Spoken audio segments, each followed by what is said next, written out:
Welcome. This is a KDAX News Update. The Richland Chronicle and KDAX News staff have decided to air our entire unedited recording of the September 9th Board of Trustees work session. The hour video will be divided into 6 10-minute sections. I'm Brena Cavazos for KDAX TV.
Pleased this evening to introduce Richland College staff in attendance for the board work session presentation on the Richland Collegiate High School for Mathematics, Science, and Engineering.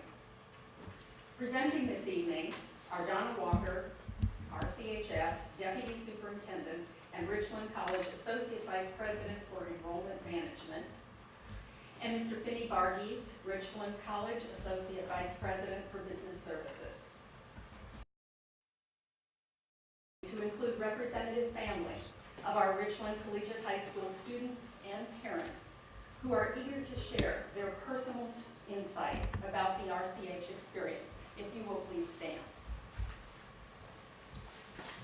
And we will be hearing from them a little later in the program. Right. Thank you so much. Happy to have you with us. In addition to our presenters, other Richland representatives in attendance this evening are Ron Clark, Richland College Vice President for Business Services, David Canine, Richland College Senior Resource Development Dean and founding RCHS Deputy Superintendent, Whitney Rosenbaum, Richland College Director of Marketing and Communications, Dr. Kristen Edney, Richland Collegiate High School Principal, and her staff, including Debbie Richards, Registrar, and Leanne Moncrief was not able to be with us. We also have Janet James, Richland College Dean and Executive Assistant to the President. And I am delighted to welcome also the student members of the Richland College Chronicle, KDUX Radio, and KDUX Television. If you would all stand and be recognized. Thank you.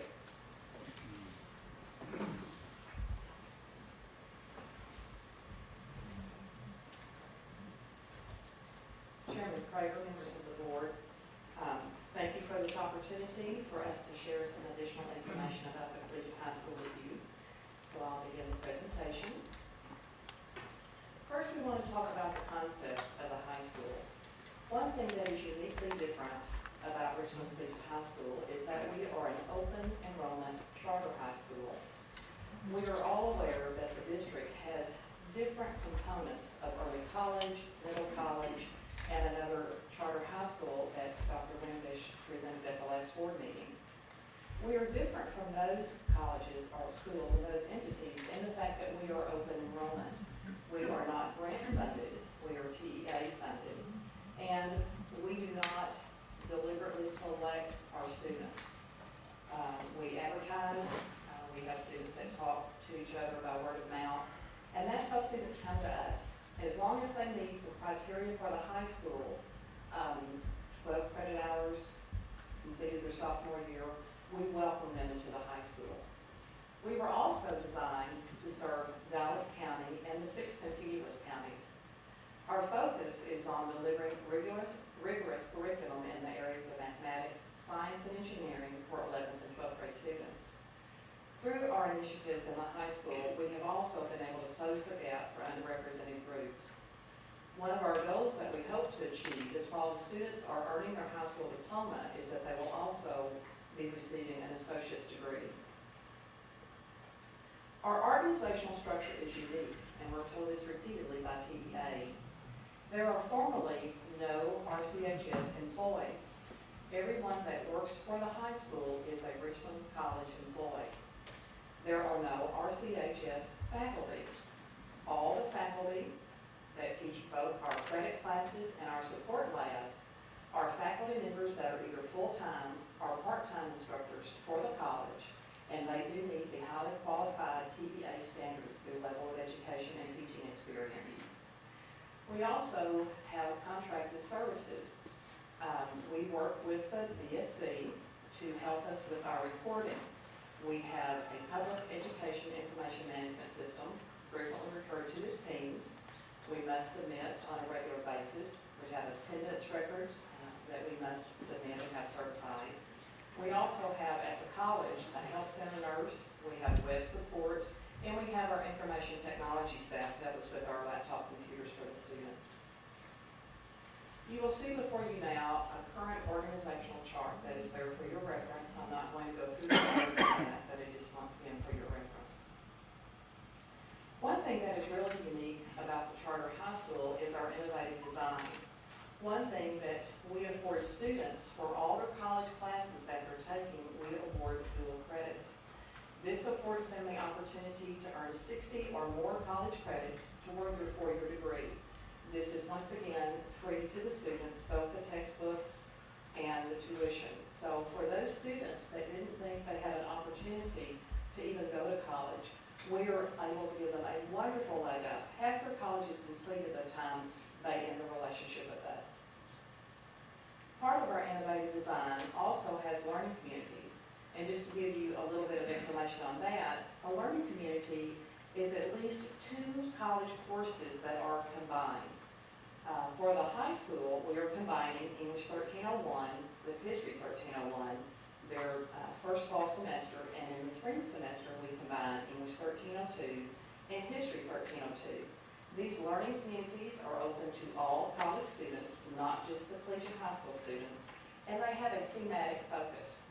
One title was, Where Have You Been and Where Are You Going? And it's combining the English and the history and talking about the European immigration from the time of the settlement through Reconstruction. So learning communities all have a different theme, but they all cover the objectives of the content for the college curriculum and the high school curriculum. Another important component that we require of our students is service learning. And this is more than simple volunteerism.